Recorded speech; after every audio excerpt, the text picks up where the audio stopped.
I'm Tom Gentry, and this is Men Who Talk. It's brought to you by Begin Again Institute, a 2-week intensive program for men with intimacy disorders in Boulder, Colorado, where my friend and co-host Ed Tilton is the Chief Operations Officer.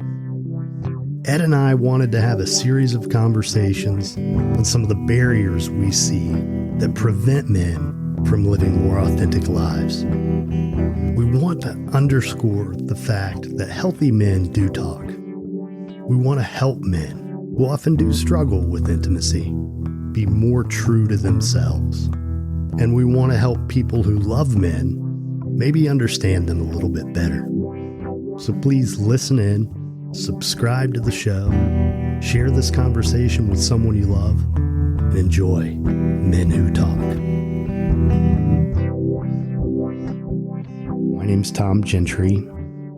I'm an addictions counselor and a recovery coach, a family coach, and a writer. And I had one podcast. Now I have 4, including this one all of a sudden, Men Who Talk, with my buddy Ed Tilton, who is the Chief Operations Officer at Begin Again Institute in Boulder, Colorado, which is a program for men with intimacy disorders.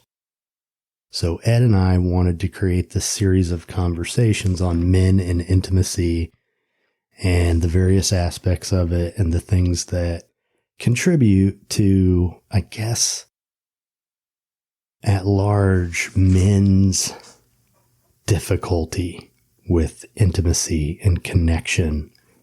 And I really think it starts with connection to self. And if you don't have that, then you can't have anything else. But so this week, the topic is on sizing each other up. And what I mean by that is that if you inhabit a man's body, most of the time, when we're going through life, encountering other men, just our instinct is to size them up to, who am I in reference to this guy? Where is he in the pecking order compared to me? Is he the leader? Should I lead him? Should we, and it's a survival thing. And I thought about this topic after reading this book called The Way of Men by a guy named Jack Donovan. And, I really like it. I thought there was a lot of good stuff in the book. I don't agree with everything he says in general, but I think he was right on with this part. And he talks about sort of fundamentally masculinity. Where we really derive our sense of it is how we relate to other men. And he talks a lot about the basic unit of groups of people, of men especially, is, men kind of gather in gangs and or small groups like that. And the kind of the first question we go through life asking when we encounter other people, again, going back to the survival thing, is he with me or is he against me? Mm-hmm. Is he part of us or is he part of them? And this Jack Donovan, he goes on to talk about how it's in our instincts to create like a system of security in our lives. He talks about securing the perimeter, like protecting our lives with strong men, and how we begin to assemble that perimeter of protection is by asking, is he part of us or is he part of them? So I think just being aware that we think this way makes it a lot easier for guys to then relate to each other and kind of know what's going on when we meet somebody, or it kind of helps inform or helps us understand why we might feel the way we feel around certain men and not around others. and also how we feel about ourselves. So what are your thoughts on this, Ed? I think it starts with safety, as most things do with men in relationships. I'm trying to see, if you have my back, if you have my best interest, and Jack Donovan talks about this idea and this perspective around competition as just checking for competence. Like, are you, I'm going to challenge you or size you up just to make sure that, like, if somebody like me tried to attack, that you could defend. Mm-hmm. But I think that's, the danger in relationships with men when sizing each other up just really comes from a pass fail option. I think that's when we can get into trouble. The black and white thinking part of it. Exactly. That, there's winners and losers. Right. Like, hey, I challenged you and I won and you lost, and therefore I'm better than you. And ostracizing and, alienation as a result of that. And I think then we can kind of, this is where some of that, like, post-relational trauma can come in, where it's like, I thought you were safe. Mm-hmm. And after we established a relationship, traumatic events ensued, and oftentimes with guys in particular, it can be less of what happened in the moment and more of how you were treated or how the experience was handled after the trauma. So, me getting beat, if I get beat in a game, with a buddy of mine, like that's fine. And maybe it was insulting or maybe it was embarrassing. But if the group turns against me, that's when some of my core narratives of how people believe in me, my worth, or my safety in communities, after the insult, after the injury, how that is handled. So if it's handled with teasing, bullying, ostracizing, or alienation, shame, huge one, now that'll start to shift and really change my narrative of how I fit into community. How am I safe? And ultimately, who's in charge of meeting my needs and in that community? And if other people are not available to help me or, to comfort me or to protect me, and I need to protect myself, that's when future engagements with relationships really will start to have that black and white thinking. Because this is what was modeled to me, and this has been reinforced in people that are supposed to be. So, yeah, and listening to you and thinking about it, my family, immediate family, and not just the guys, but I guess it was the message was mostly conveyed by the guys. There's very much an us versus them sort of mentality. Right. Which, is not the healthiest thing. There was a lot of criticism. There was a lot of judgment. And I was raised in a manner that, led me to believe that kind of stuff was normal. And, not like us meant bad or stupid, right, or no fun or whatever. And you definitely didn't want to be not part of.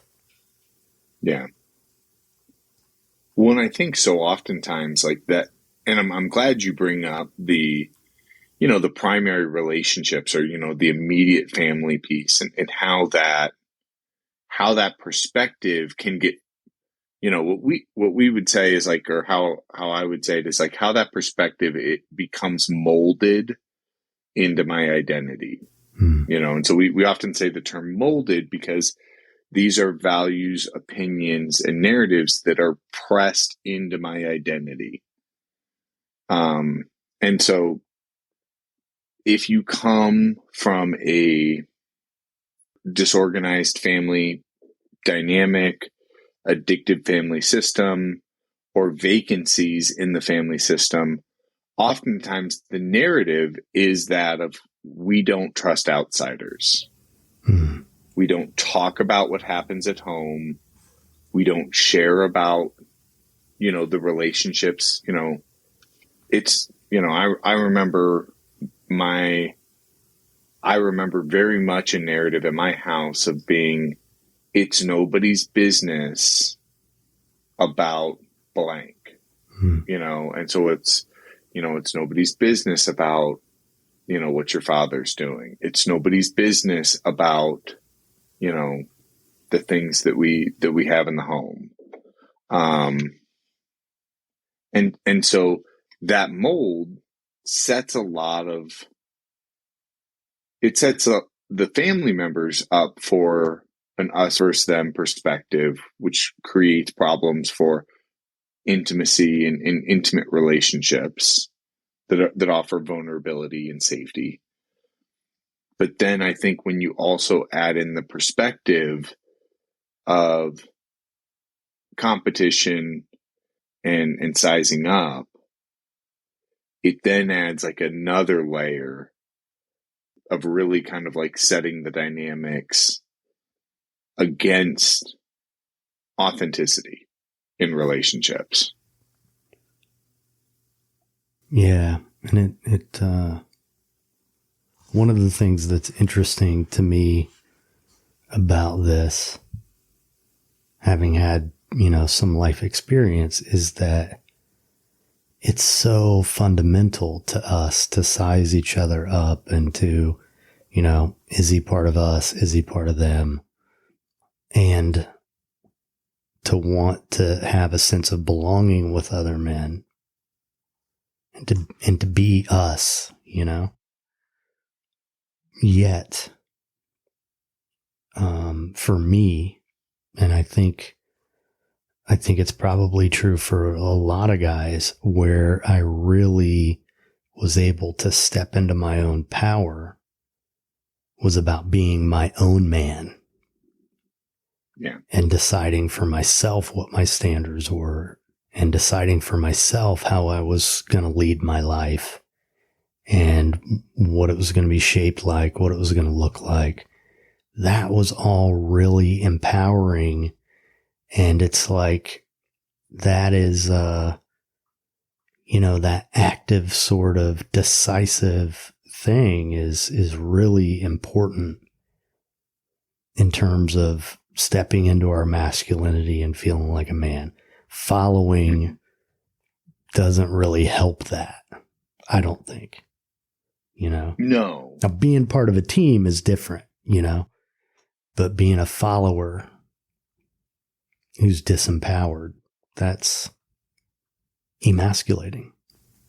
Well, and I think that, I want to comment on that, but then we actually have our first hand come up. So I'd like to invite Pete up here to get his perspective. But I believe strongly the piece that you're saying, which is if you are a follower, it's very hard to lead a life that you have purpose and passion in. And I think the sense of community, is really where men get to choose what works for them and what doesn't. Mm-hmm. Because you have to have a shared experience. I have to know the type of man that I'm going to be when I experience things in community. And I can say, I did not like the way that went down, and that's not who I am. Right. And to shape that. But let's, can you invite Pete up? I can. What's up, guys? What's up, Tom, Ed? Thanks for the space. This is like God talking. You guys are talking about this now because, I mean, I'm looking at the topic, sizing each other up, and thanks for the comments so far, Tom and Ed. I'm learning a lot about this stuff, about guys sharing their feelings and talking about stuff. And for me, it's been absolutely debilitating. My jealousy. It's absolutely inhibiting me from living the best life I can. Of most of my friends who make a ton of money and have, huge homes and things and materials. And why don't I, and meanwhile I have everything I need more.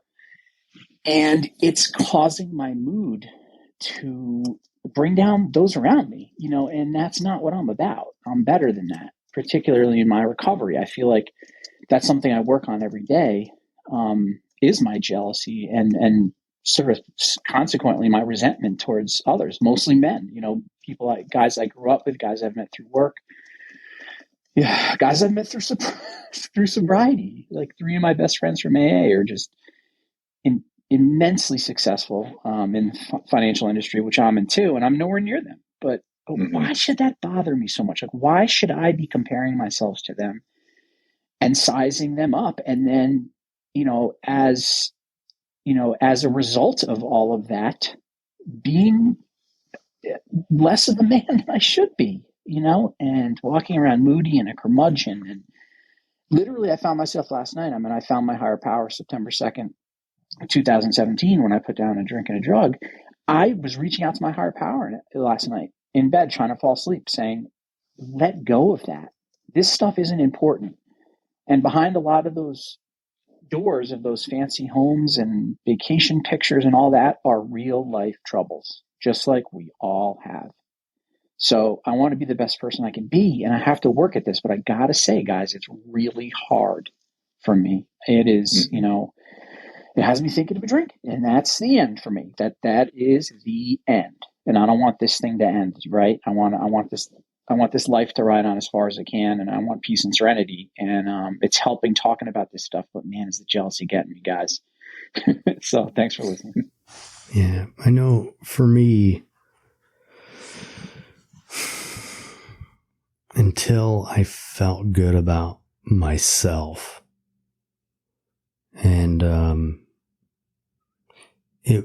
I wasn't really able to just see my friends who are more quote unquote successful than me and just be happy for them, which is kind of the logical response to something like that. If somebody's doing great, to be able to be happy for them. And for me, if you can't change it, change the way you think about it. So, there's that, like reframing the thought of, when I have those feelings of jealousy, recognize it, but also, redirect my thought into, I'm happy that he has that. But, for me, that kind of stuff was ultimately more about how I felt about myself. And, just like moving to Florida, or I'm moving from Florida to Indiana, coming back to be with my family. There's part of me, it was partially a financial decision. That was a significant part of it because the cost of living here is a lot lower. I was living alone, and there's part of me who has had the self-defeating thought of, what, Florida chewed you up and spit you out, and you're going back home with your tail between your legs. You're a fucking failure. When, if you look at my life, like, that's kind of ridiculous, It is, but it to me, it's just an indicator that, I need to, I don't feel good about myself in certain ways. And the only way that's going to change is if I work on that stuff, you know? I don't know. What do you think, Ed? Yeah, it's, you know, I think the first, somebody once told me, you know, in this journey and in the healing journey, you know, you need to have reality checks to make sure that, you know, your checks are in reality. You know, and so what they meant by that for me was, you know, they would say when greed or jealousy, you know, starts to creep in, ask yourself the question of like, is this rooted in a wound? You know, is this rooted in a wound, you know, of vacancy or inadequacy? And if the answer is yes, it actually doesn't matter the name of the person that you're jealous or envious of. You know, that person can go off and you'll find another person that's just like them. That's actually internal work that we need to do. And then the other check is really the checks in reality, which are, is this really something that matters to me, or is this just a narrative in my head?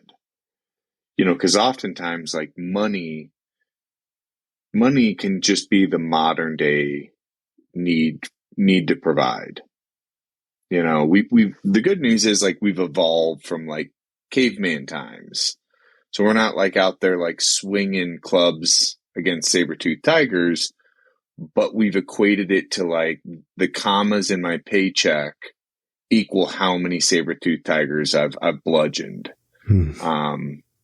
And so the reality can also come to like, who is it that we're wanting to protect or provide for? And are they worried about financial means? Because most oftentimes they're not. That this is a narrative that, similar to, you know, drinking, drugging, cross-addictive behavior, can like live in our head. And the way that we get back into reality are through these checks that we ourselves can write. So I don't know if that was helpful, but that's what was shared to me, and I offer it to you for free. That's super helpful. Super helpful. You know, this whole sizing each other up thing, I mean, what we're really talking about is status, right? Mm-hmm. And, you know, as men, we all want to feel relevant and important and, you know, to feel like we have a certain level of status and influence and respect.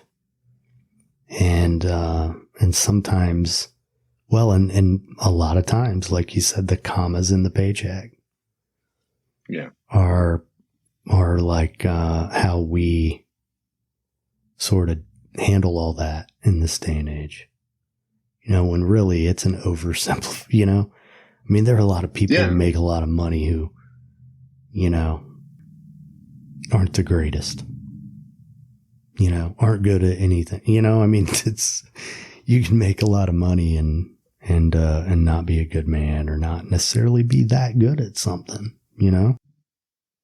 Well, I've worked with, and I know you've worked with guys that, you know, I almost call it the golden handcuffs. Mm-hmm. You know, these are guys that, you know, it's like intergenerational wealth, where they haven't ever been introduced as like Ed or Tom.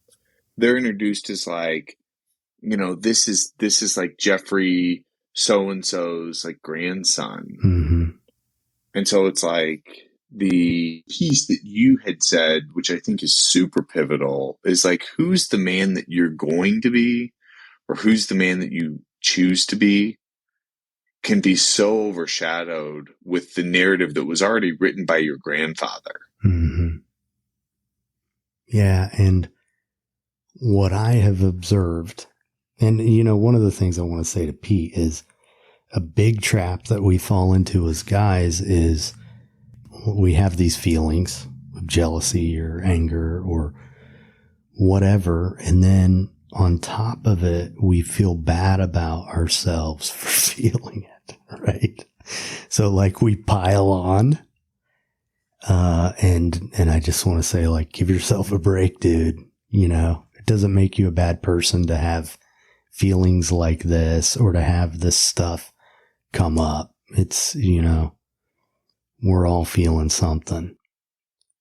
But another thing, I really like that Ed kind of went in the direction he did in terms of the intergenerational thing, because, you know, ultimately we don't feel good about ourselves unless we do it ourselves. Mm-hmm.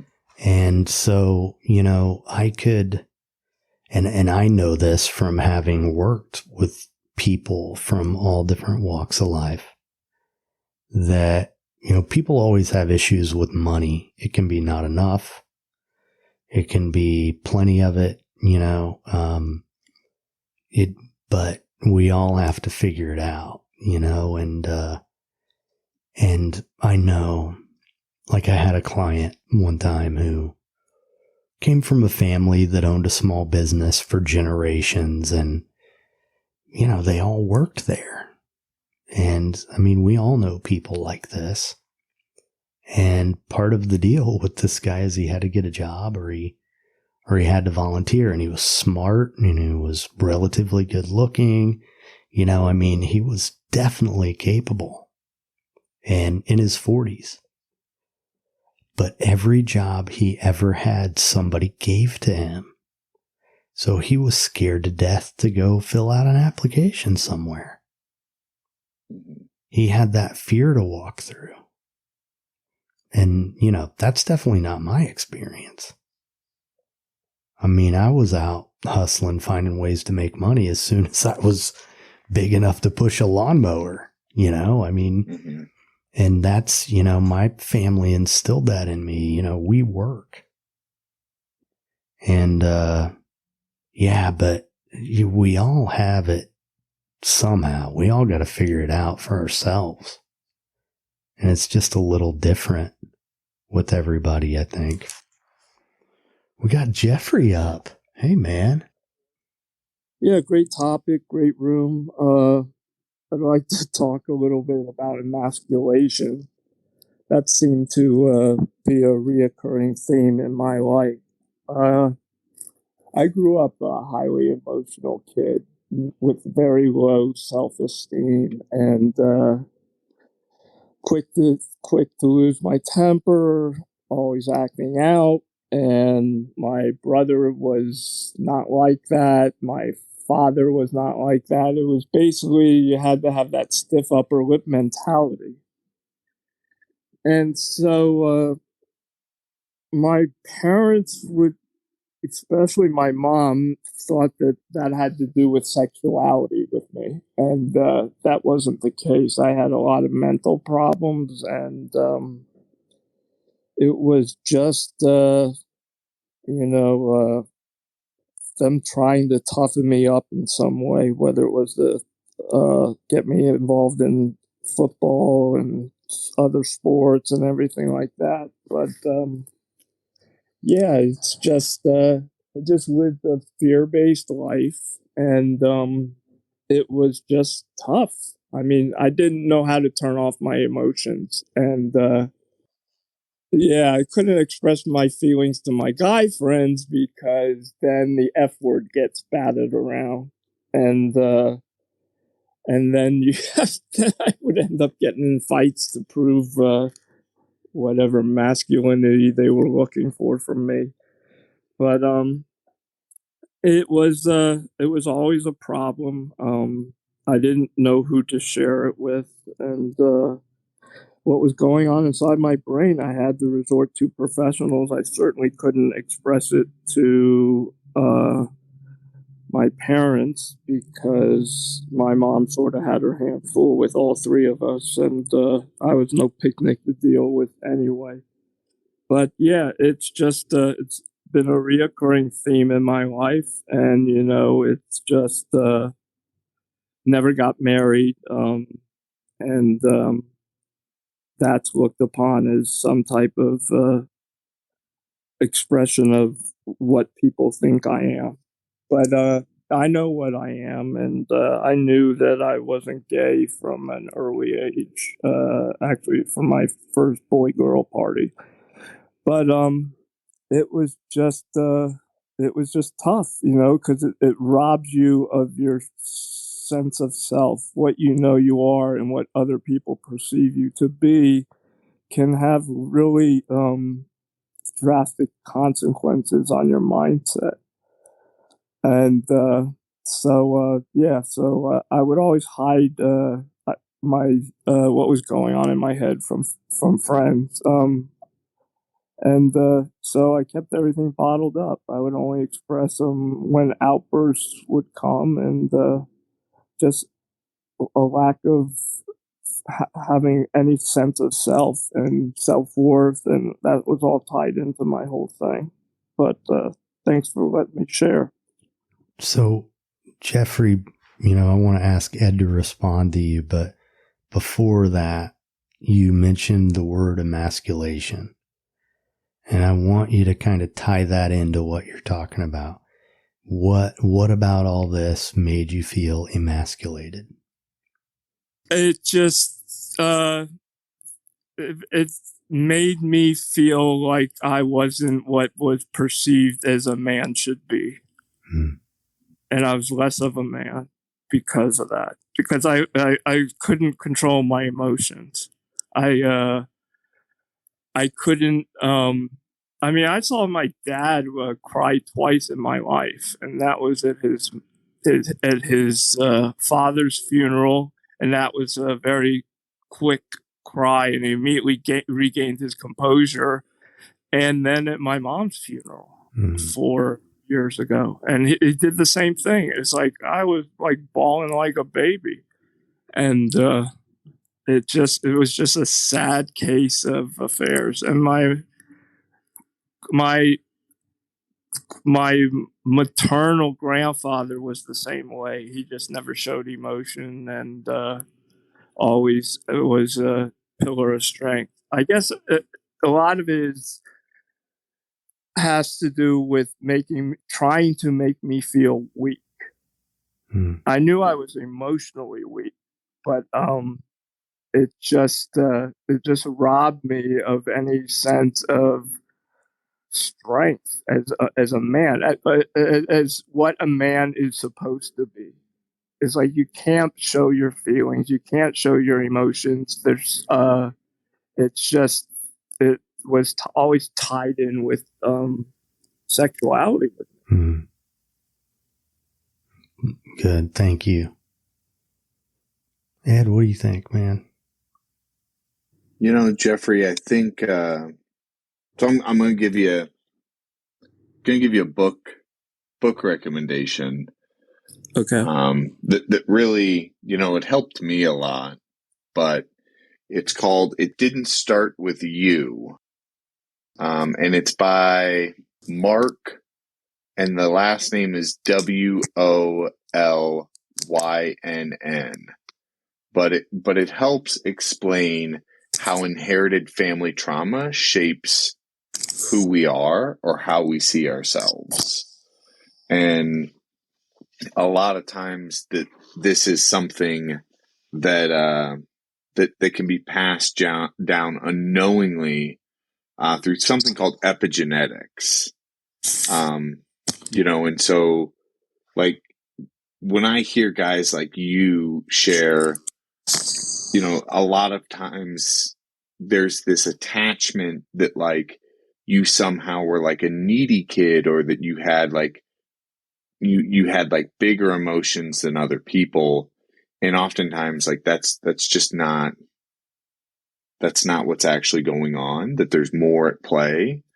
But oftentimes we ostracize what we don't understand, and so a lot of times when you have a very stoic, father, or you have a very like stoic grandfather, and you're different, then it's like, well, this is something we can't deal with. So it's called It Didn't Start With You, and it's by Mark, and I'm going to say it's Wolynn, Wollynn. Okay, thanks a lot, Ed. Appreciate Yeah, absolutely. Yeah. One of the things I wanted to say is, our primary caregivers are so critical in shaping all this stuff in us. Mm-hmm. And I know for me, because I had issues with self-esteem, I was much more inclined to take on their beliefs than to trust my own. Yeah. Which led me way off course. And, our beliefs around emotions in our society are just like so upside down. Because you think about that, you think about the dad who can barely shed a tear at his wife's funeral, and the son who is shedding tears. Which one's healthier? Right. We need to mourn, and it actually takes more courage to just go through it. Yeah. Than it does to pretend it's not happening. Yeah. It's better for us, like, in every conceivable way. But if you're raised around people who don't have that muscle, don't have that ability because of, epigenetics or whatever, right, then their response to you doing it is going to be hostile. Yeah. We know, we do not want to deal with this because it's bringing up feelings for them, which they've been trained to bottle up. Mm-hmm. And I might not be able to keep my feelings bottled up if you don't keep your feelings bottled. It's crazy. It's crazy. And, my mom just died a few months ago. I've had a front row seat with all this stuff. Yeah. But, I don't know. To me, I have definitely come to understand it takes a lot more courage to go ahead and shed the tears than it does to pretend they're not there, Oh, yeah. And sooner or later, it's got to come out. And one of the sort of expressions that I use that I think is really true, because, if we're not shedding the tears, if we're not experiencing the feelings, then we're going home and kicking our dogs or beating our wives or whatever, it's coming out somehow. Or mistreating our kids, parenting from a hostile place. It's gonna come out. And to me, I think of it as I shed tears so my son doesn't have to. Right. Well, and I think it's this, there's certainly that piece. And then there's just the acknowledgement that I see of, emotions are energy, and we know that you can't create or destroy energy. It moves and it's fluid. And so that energetic piece that you're experiencing is either going to be shaped for connection or, a learning opportunity, or it's also going to be shaped to build walls.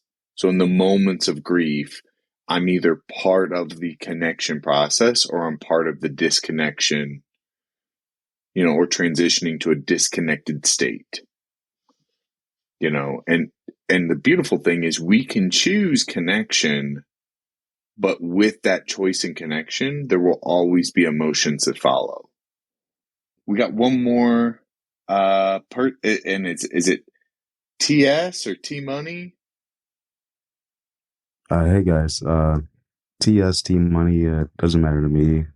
Whatever's comfortable with you. All right, well, T Money, tell us what's coming up for you. I got pinged into this room. I just thought the title was pretty interesting. Men who talk sizing each other up.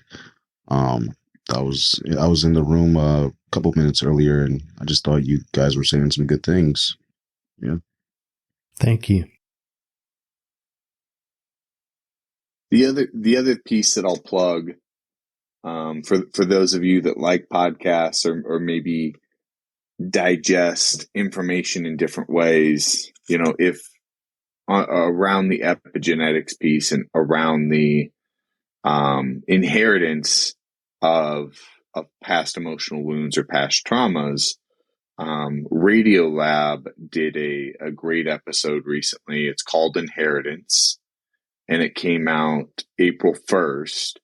But basically, it really kind of, in a fun and engaging way, explains how genetic expression and personality traits can change through environmental factors. So if you're interested, I'd check that out too. Yeah, it's very interesting. For me, I kind of resonate with that a lot. Anger runs in my family, and as well as addiction. And the environment definitely does play a part in influencing your behaviors. So yeah, I think it's important to be aware of what you do and how you do it, and how you influence, how you get influenced. So yeah, I'll definitely check that out. What's it called again, Ed? The show itself is called Inheritance, or I should say the episode's called Inheritance. It's produced by Radiolab. And then, yeah, it's the most recent one that came out. Cool. But it looks at it from a number of different perspectives, and I think is probably, one of the bigger pieces when we start talking about relationships, connection, and community. The next piece is really looking at history. In order to understand how we got here, we have to understand, the steps that led up to where we are now. For me, it helped to start to really look at that. And sometimes, being a guy who's in long-term recovery, occasionally I'll have people ask me, do I think that there was a genetic factor to my alcoholism? And, yeah, maybe, maybe there was.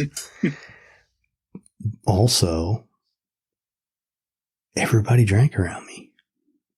That's what was normal. Yeah. All the guys, and it was perfectly acceptable to be out of your mind 3-4 nights a week if you were a guy. And then you, on top of that, you look at the codependence taking place. I don't want you to feel because I don't want to feel, all that stuff. Mm-hmm. We're not going to talk about it. The indirect communication, like people had issues with each other and never dealt with it. There were so many different things that I think, whether it's genetic or not, it was inevitable that I was going to drink the way I drank. Because it wasn't just about liking it. It was about, I didn't know how to deal with my emotions. Like Jeffrey was talking about, I didn't know really how to contain my emotions, or that's not true. I only knew how to contain my emotions. That's such an important piece that you recognize. Like, that's all I actually really knew how to do. Was to stuff. Yeah. Emotions are always in motion, right? You have to control your emotions. I would say so. Yeah, I guess I think of it as managing our relationship with our emotions. And, you know, the more clinical term is containment. Like, you know, I keep them in check until it's the appropriate time and place for them to be expressed among the right people, you know? Mm-hmm.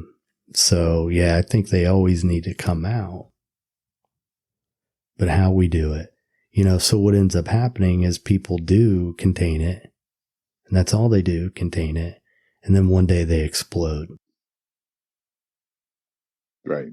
They might be violent. They might just embarrass themselves in front of a lot of people. They might be mean to waiters.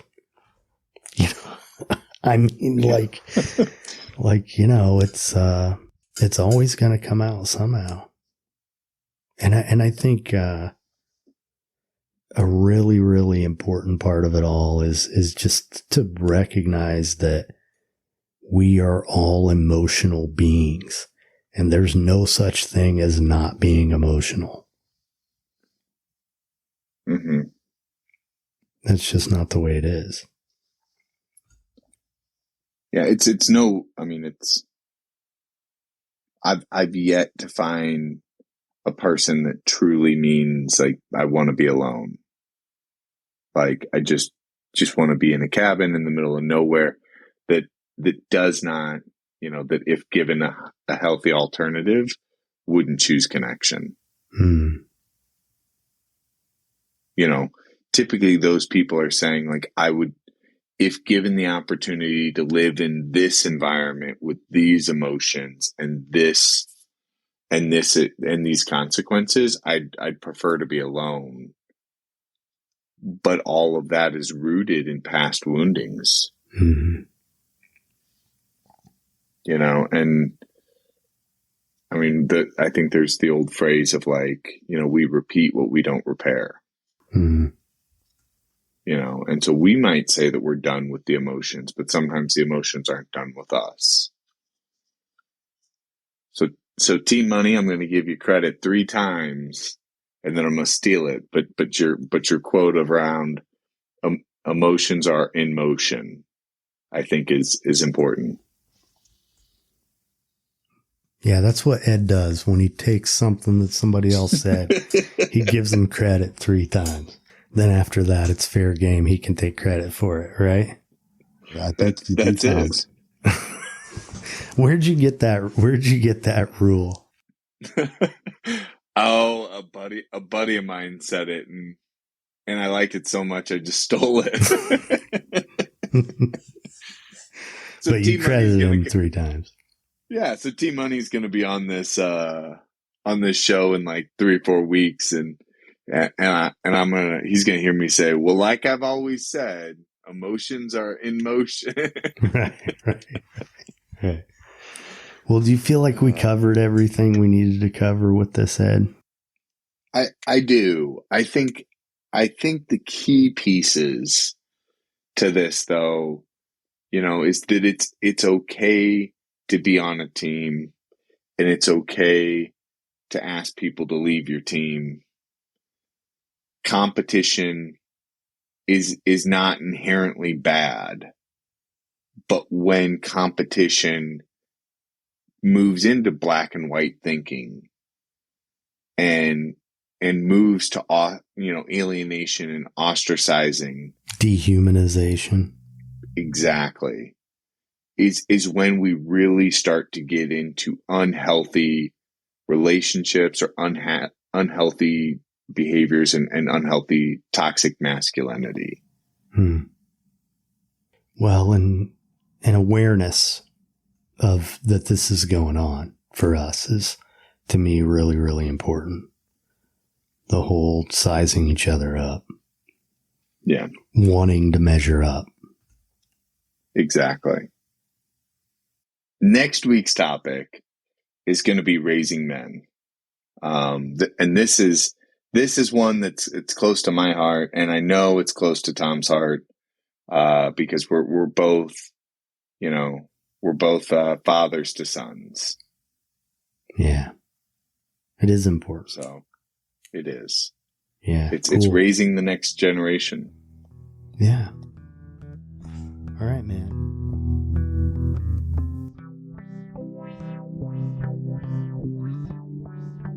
Be a man. Dress for success. Wear the pants in the relationship. Pull yourself up by your bootstraps. Give the shirt off your back, but don't lose your shirt. Are you really going to wear that shirt? Be a man. Be a ladies' man. Be the man at home. Make a man out of that kid. Sometimes you have to manhandle a situation to show them you're the man. Act like a man. Be the man at the gym. Is that all you can lift? Man up. Whoops. Man down. Be a man. Carry on. Carry your weight. Carry your water. Carry the ball across the goal line. Be a man. Take a chance. Take a risk. Take the job. Take the money. Don't take more than you give. Don't take any crap. Be a man. Be the man at your job. Work like a man. Be successful. Hustle. A hardworking man is a happy man. Never send a boy to do a man's job. Be a man. Take it seriously. Take a joke. Never let him see you sweat. Drink like a man. Smoke like a man. Fight like a man. Be a man. Tough it out. Don't cry. Don't complain. Don't worry. And don't trust doctors. Die like a man.